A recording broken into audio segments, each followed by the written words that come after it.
Kay gandang pagmasdan ang pagkilos ng taong bayan. Dito dapat naroroon ang simbahan, kapit-bisig ang taong bayan, kasama ang kabataan at nakatatanda, kaisa ng iba't ibang sektor sa pakikibaka para sa katarungan at tunay na pagbabago.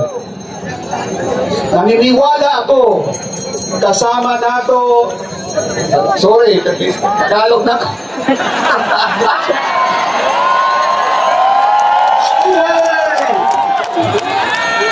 Naniniwala ako, kasama natin ang ating Panginoon dito ngayon. Pagpupugay sa inyong lahat, ipinapahayag ng Panginoon sa Salmo chapter 12 verse 5, pinagsamantalahan nila ang mahihirap at ninakaw ang kagaunting mayroon sila. Sabi ng Panginoon, sasagipin ko ang mga dukha at mahihina at parurusahan ang mga nananakit sa kanila. Hindi dapat maghari magpakailanman ang mga dinastiyang nagnanakaw ng salapi ng bayan. Labanan natin ang korupsyon.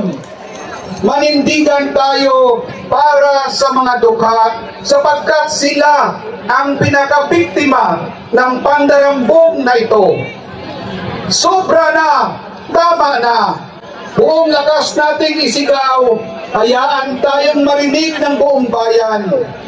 Lahat ng sangkot dapat managot. Lahat ng sangkot hindi masama ang magalit kung dahil mahal natin ang Diyos at ang ating kapwa na naghihirap. Dapat lang magalit sa korupsyon at katiwalian. Yan ang tanda ng tunay na pagmamahal at pagmamalasakit.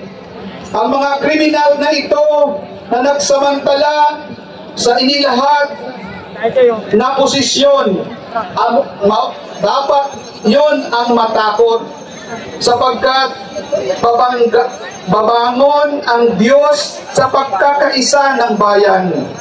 Mula sa pinakamaliit na kontraktor hanggang sa pinakamataas na posisyon, binalaan na kayo.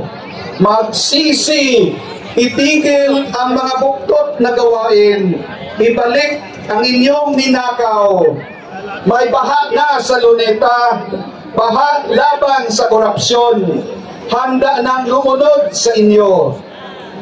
Lahat ng sangkot dapat managot. Mga kababayan, kapatid, kasama kaibigan, huwag tayong matakot sa pananakot at pagpapatahimik. Huwag tayong malinlang sa matatamis na salita, sa mga nagbabalag kayo o sa mga hulaang paggamit ng ngalan ng Diyos. Paigtingin natin ang laban sa korupsyon, sa paglabag sa karapatang pantao at sa lahat ng kabuktutan. Ipahayag natin ang katotohanan, katarungan at pananagutan. Sumasa atin ang may kapal, ang ating mahal na Diyos.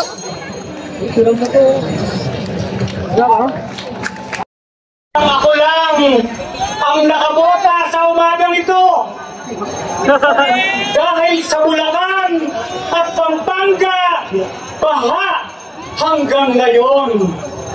Naubos ang flood control project at farm-to-market road budget, pero ang mga kalsada ang dapat kontrolin, wala.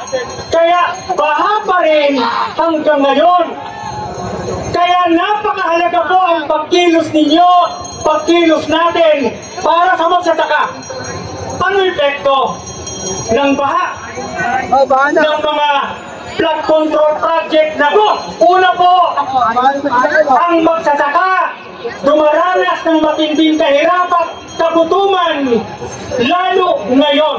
Pangalawa, ang pagkain na dapat ay aani ng palay na tubo, nasira. Ang sabi ng gobyerno, 15% ang decrease sa pagkain o kapalay dahil sa Ghost Blood Control Project at Farm to Market Road na Ghost. Kaya lalong gutom kami, lalong gutom tayo. Kaya ano ang dapat gawin? Mahalaga po ngayon at sa mga susunod na araw ang ating pagkilos. Ipaglaban na ating karapatan para kasi ng lokal na produksyon ng pagkain, hindi importasyon. Muli po, Marcos Jr., hari ng korupsyon, pasista, dapat itakwil at labanan. Mga kababayan, darating ang araw, magtatagumpay ang ating pakikibaka, sumulong, magkaisa, makibaka, makunyagi. Mula sa hanay ng mga kalikasan, ako kami dahil magkaugnay ang issue ng pagsira sa kalikasan at ng korupsyon. Parehas na dinulot ng bulok na sistema. May pagbaha dahil inuna ang kita ng malalaking korporasyon kaysa pagtipid sa kalikasan. Dahil inuna ang mangurakot ng gobyerno kaysa serbisyo sa mamamayan.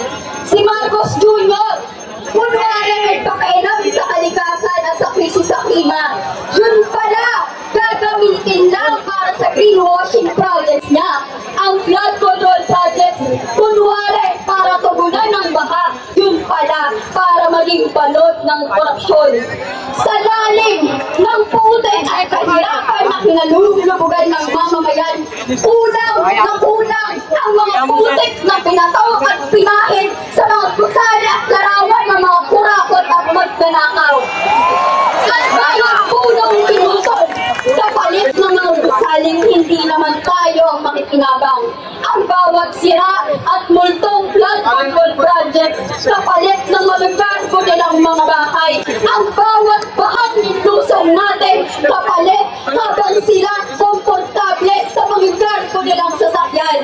Ang bawat kinakasuhan at inaatake habang pinoprotektaan ng mga pulis at militar ang mga mabalitambong sa bayan at kalikasan. Ang mga ito ay paalala na sagad na ang kabulukan ng sistema. Paalala na sagad na rin ang pananahimik kahit ang pautong resiliency. Paalala na ang pananahimik ay pagbayad na sirain ang kalikasan. Na paulit-ulit tayong lumigin ng baka at nakawin ang ating puwis na nagkulak sa ating pawis at pagtitiis. Pagpupugay sa mga narito, tayong sinabihang pumalma at huminako.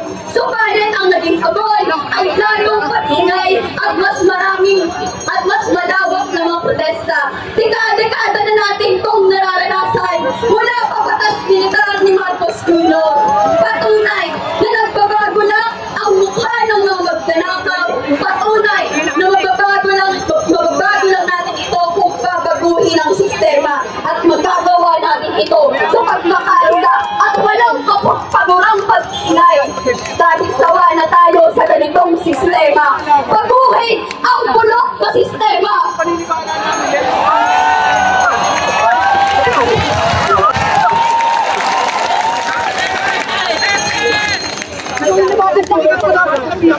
Samboy lumapit sa amin eh.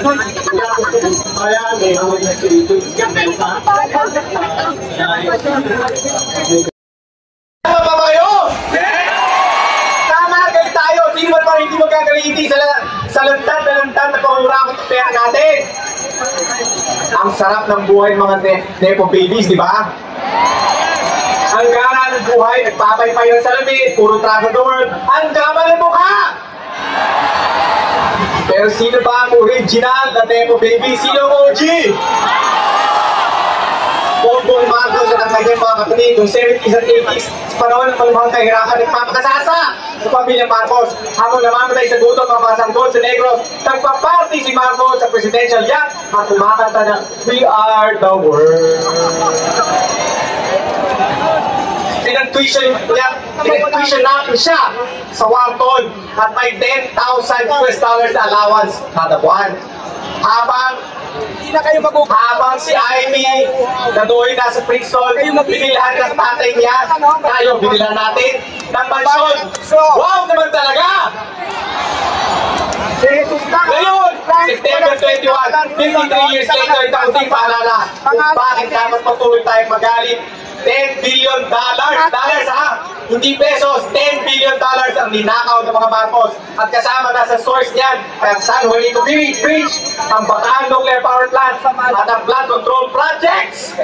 Mula sa Jamboree Official Development Assistance noong 1970s. Ngayon, 2025, eto na naman tayo, bilyong pisong kinukurakot sa DPWH, Kongreso, Senado, malay natin saan pagaling. Tama na ang mga nepo babies at mga buhaya sa kanilang mga luho habang nagdurusa pa rin ang mamamayan. Nakakalimutan ba natin ito? Mamayagan ba natin ito?